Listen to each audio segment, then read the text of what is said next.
Hi everyone, welcome to another edition of Martin Mayhem's Retro Rundown, and today I will be presenting my top 10 games. I got tagged by Nathan a while ago, a week or two ago, and I did a quick short video the other day of 3 games that I like playing.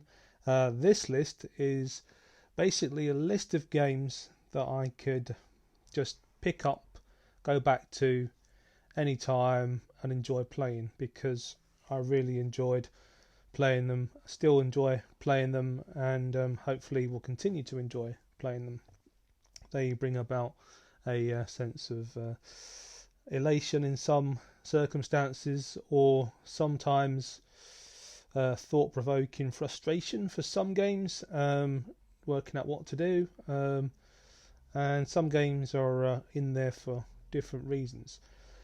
So I've made a list. It's not like a necessarily a list that's in order of preference, because that would be far too difficult for me to do. But I've just made a list, and I'll just go through the list and tell you all what I think. So the first game that I wrote down on my list was Robocop for the Spectrum. As I've probably mentioned in the short video, it was one of the first games that I actually completed without cheating, I might add. And I'm not sure if there was a cheat. Might well be a cheat on the Spectrum for Robocop. Anyway, I managed to complete the game without cheating. Remember playing it all the way back in 89, maybe 88, 89, 90s, early 90s, on the Spectrum, and yeah, thought it was great. Actually, when I first got my Spectrum, I had a black and white portable TV, but it didn't really make any difference because there weren't too many colour options for the Spectrum anyway, and most games were in monochrome. Robocop in monochrome, different colours for different levels, but didn't make any difference to the gameplay as far as I could see. Anyway, really enjoyed that game. The next game is R-Type. Now, I have to say, this is a game that I've played on and off over the years.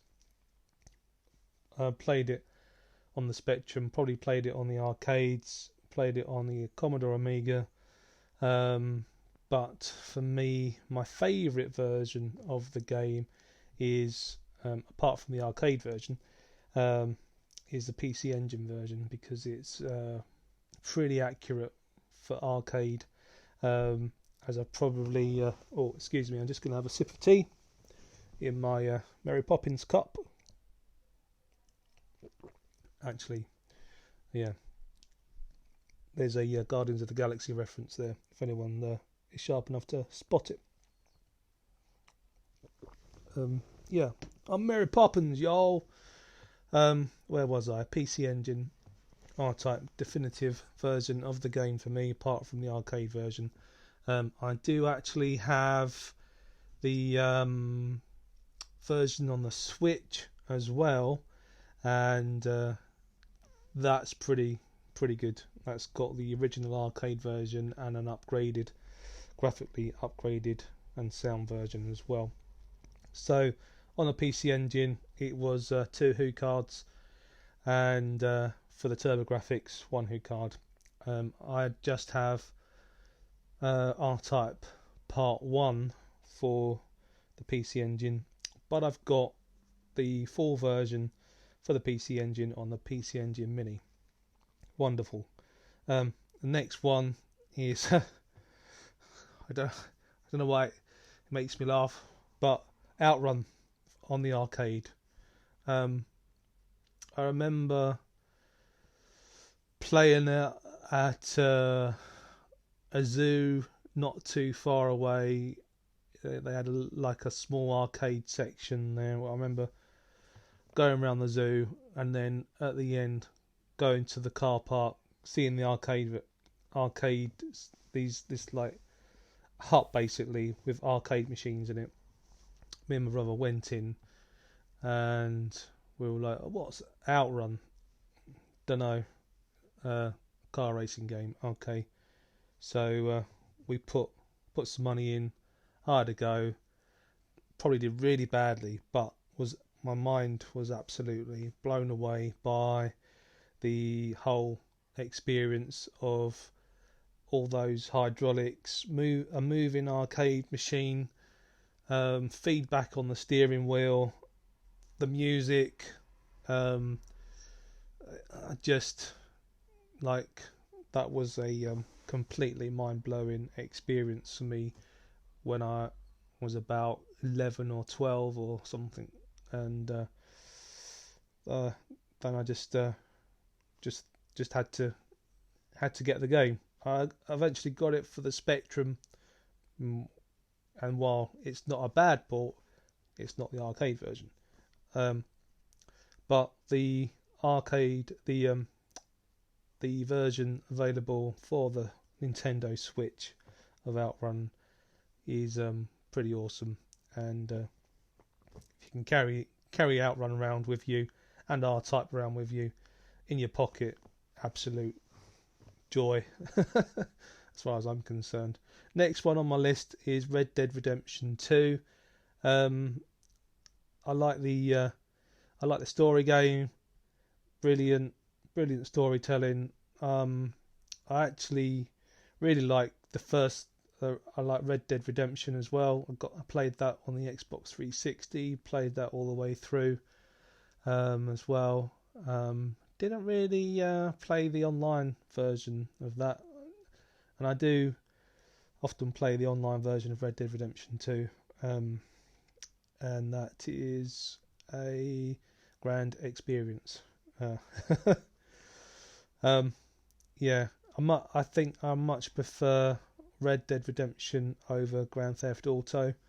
I just like the setting. I like the Wild West setting. I like the atmosphere. I like the way you can just go fishing if you want to, or cause absolute chaos and mayhem. The next one on the list is Tomb Raider for the PC. I remember playing that. Must have been about 94, 95, 96, around that time. And that was kind of like a time when I was I'd moved on from a Commodore Amiga, had a PlayStation, and we had a shared family PC, which was I think it was a 486 something or other, not even a particularly greatly high spec one, and I think like a year or two later we got a Pentium something. I think that's my recollection. Anyway, we might have just gone late to the party and got a Pentium something or other. It doesn't matter. It was a, I enjoyed playing Tomb Raider. I liked it because there was some action and some strategy and some problem solving, puzzle solving, and some of the timed puzzles were a bit annoying, but I just loved the game. I thought it was great to explore these tombs, and for me, the first game is the best game out of that series. Not to say that any of the others are not good. I've played the other Tomb Raider games. I played the Tomb Raider reboot. I played Underworld. I enjoy those as well. But for me, the original one holds some good memories. Yeah, thoroughly enjoyed that one. And when you dual wield Uzis for the first time in Tomb Raider, that's like a game changing experience for me. Yeah. What's my favourite weapon in Tomb Raider? Yeah, the dual wield Uzis, definitely. Another sip of tea. Excuse me. So the next one on my list is Link's Awakening.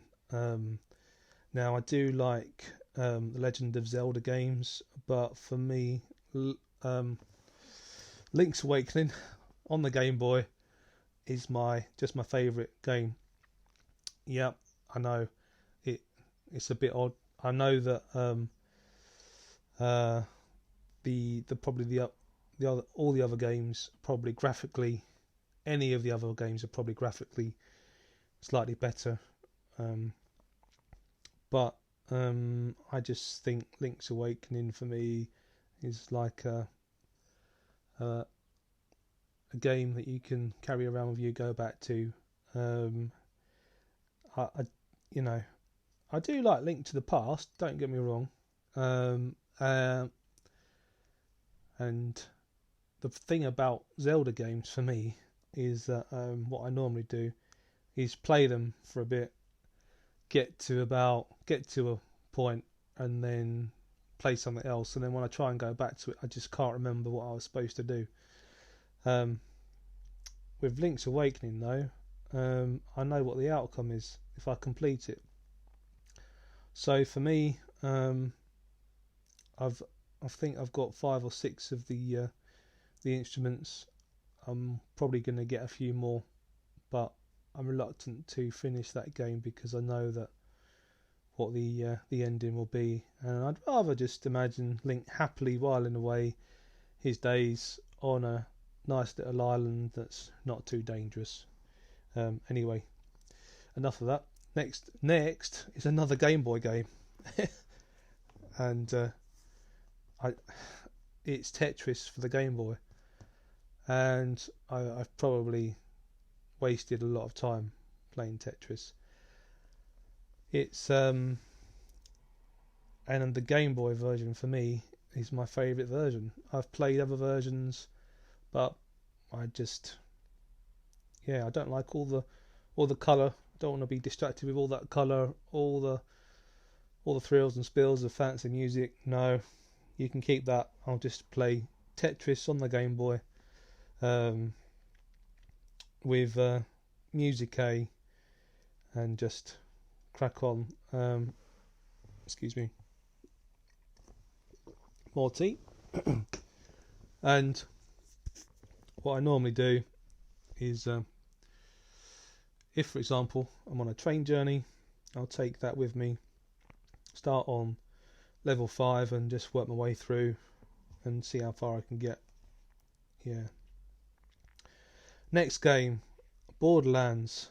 Originally got this for the Xbox 360, and the game has some meaning for me, as I may have mentioned before, because it was my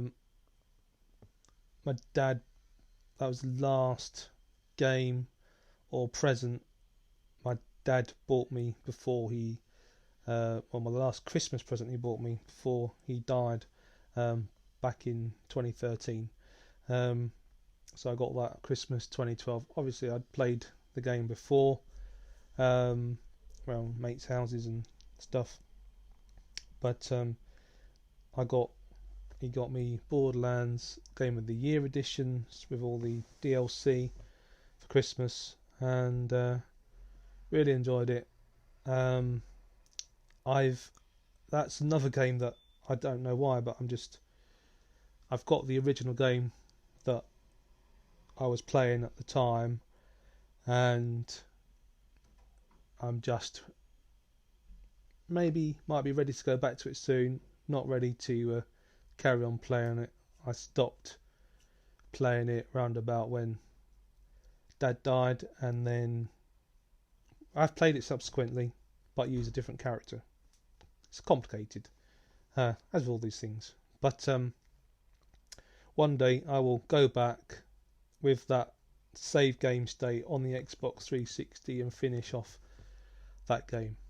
But not yet. I'm not ready to do that. I'll finish the game with different characters, That's fine. I think I was the whatever sniper character it was with the hawk or eagle. Yeah, pretty good character, but great at long shots, not so good on the close range. But anyway, next game. It's a game I spent a heck of a lot of time playing, all the way back in the early 2000s. First part of, between, I can't remember when I got it. Must have been about 2001 to 2005. Baldur's Gate Dark Alliance 2 for the PlayStation 2. And the reason I like that game is because it's like Gauntlet. It's like Gauntlet, but you can upgrade your weapons, armor, and unlock new characters, and each of the characters has a slightly different story. You can do slightly different things, and it's a great cooperative game as well. Obviously nowadays, Diablo 3 is pretty good as well for the same reasons. But I haven't put that on my list. But I like that series of games too. I've done a video on Diablo 2 as well. That's good. I enjoy that. Slightly different pace to Diablo 3. I digress. So the last game on the list, as obviously probably previously mentioned in the top 10 games but not quite short, was Skyrim, and I got that. I think it was in, oh dear, was it really 2008? No, it may well have been. Well, that's a long time ago. If it was, maybe my memories of the situation is wrong. Maybe it was later. No, it must have been later. Yeah. But it was a kind of a new experience. I got it for the Xbox 360, and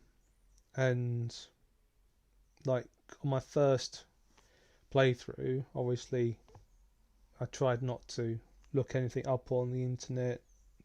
Tried to kind of go through the experience of it. Made some poor decisions when I played that game, honestly. And I've still got the the saved game of my original playthrough, which I completed the game, but I just, there's one town that I can't go to, which is, I think it's Marketh or Morthal, one of those. Anyway, I accidentally killed the wrong person, and I meant to pickpocket them, and for some reason I just bludgeoned them with my mace, and I thought, oh, and then the whole town turned against me, and not just the Forsworn turned against me, all the guards turned against me, and every time I go back there on this save game state, I have to literally, in order to walk around the town, I have to kill the whole population of the guards in the town. So I've learnt from that mistake. Yeah. But it's a game that I've started replaying again on the PS5 last year. Keep going back to it. It's a game that I can pick up and remember what I'm supposed to be doing because of the quest log, so that's handy. And just crack on with it. Yeah. So they're my top 10 games, but not in any particular order. And I hope that anybody else watching will do the same. And hope you enjoy the video. Feel free to comment if you liked what you've seen. Subscribe if you don't. Yeah, don't worry about subscribing. This channel is not about that. But if you enjoyed it, then leave a like or whatever you want to do. Leave a comment either way, like or dislike, doesn't matter. But until next time, keep on gaming.